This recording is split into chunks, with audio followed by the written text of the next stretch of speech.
Next up, Nancy Pelosi attacks the president personally for the second time in like a week or 2 weeks. This is my favorite feud. This is like two 3-year-olds on the playground slinging mud back and forth at each other. And we're talking the speech police with this podcast because, if Nancy Pelosi is saying these terrible things about the president, and if Joe and Mika Brzezinski are doing that, and we're not, of course, in any way policing that, obviously it's because we have free speech. But Nancy Pelosi, she always goes low. She decides to attack him personally. And the first attack was about Trump being morbidly obese and how he shouldn't take hydroxychloroquine because it's dangerous for someone who's morbidly obese, as if she's a doctor. It's comical because that is about, when I was 7, that's how we solved our disputes. You went to the playground and you called somebody fat. That's right. And it was a knockout punch. And here's a septuagenarian Speaker of the House of U.S. Representatives, and she's like, "Man, he's fat." As if she got him, man, she got him. Took care of it. And the president's a New Yorker, so he by his very definition, his very inner being is to always hit back, which is why he gets himself in trouble. So here's Nancy Pelosi. Here's the clip of her calling him fat. Here it is. He's our president, and I would rather he not be taking something that has not been approved by the scientists, especially in his age group and in his, shall we say, weight group, but is morbidly obese, they say. So he's morbidly obese, as they say.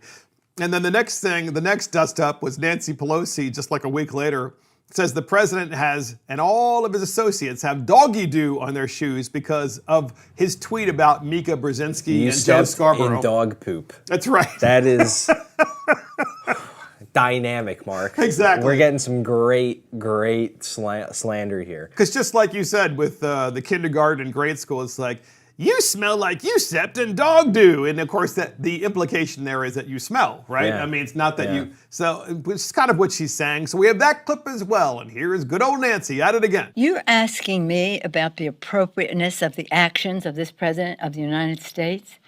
So completely inappropriate in so many ways that it's almost a given. It's like a child who comes in with mud on their pants or something.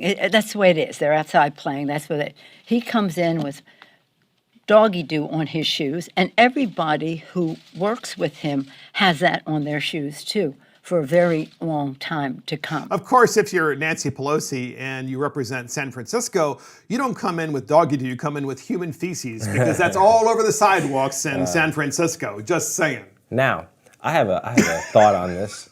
A lot of people think that this is just crazy Nancy being crazy Nancy. However, I would say that this is very methodical.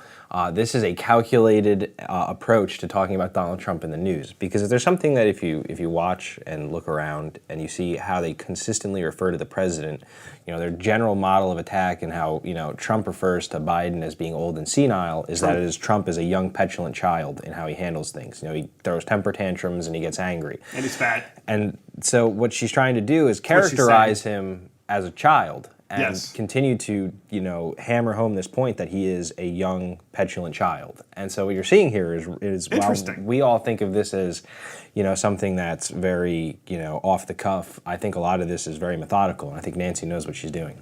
I think that's interesting. It's an interesting take. She just a couple of days ago, she called Trump a confabulator.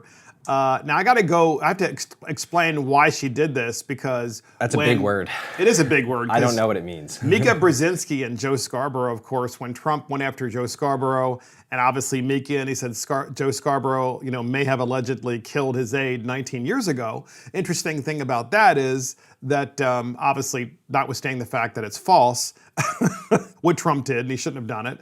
He shouldn't have tweeted that.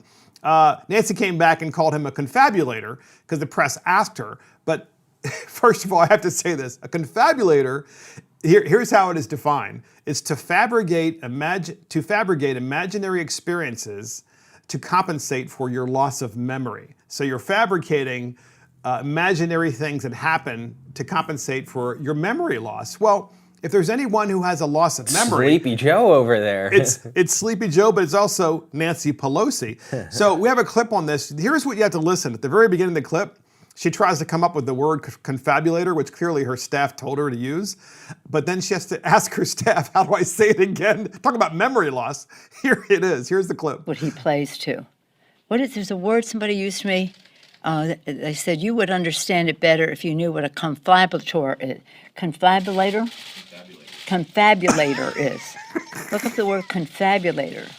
Somebody just really doesn't even know what the truth is and just says anything. And because he says it, then he believes it. That's right. So it's to compensate for loss of memory, which clearly Nancy has long since lost her memory because her aide is telling her how to say it. It's too big of a word for her to pronounce on her own. Confabulator. Take that to your dictionary word of the day. Use it in words with friends. So that's the dust up. So, I have no doubt that Nancy Pelosi is probably one of the most difficult people to get along with in government if you are her adversary. There's no doubt in my mind. Oh, yeah. And there's also no doubt in my mind. It's interesting, though, because the mainstream media is constantly blaming Trump for taking her on. And of course, he's called her plenty of names as well. But lately, she's really going all at it. And I agree with you, Garrick. Maybe it's just as simple as the fact that she's trying to show that not just that he's a child and petulant, but perhaps maybe he has memory issues as well. I think it's very coordinated. Yeah, I really do think that she is going to bat for Joe Biden. I think that she is going to be his chief surrogate, and she's going to do everything she can with her platform to define the narrative around Trump. And I think, this isn't something that's going to take, root in middle America and, independence. I think this is to energize the base. Couldn't agree more. She's the person who really speaks to that.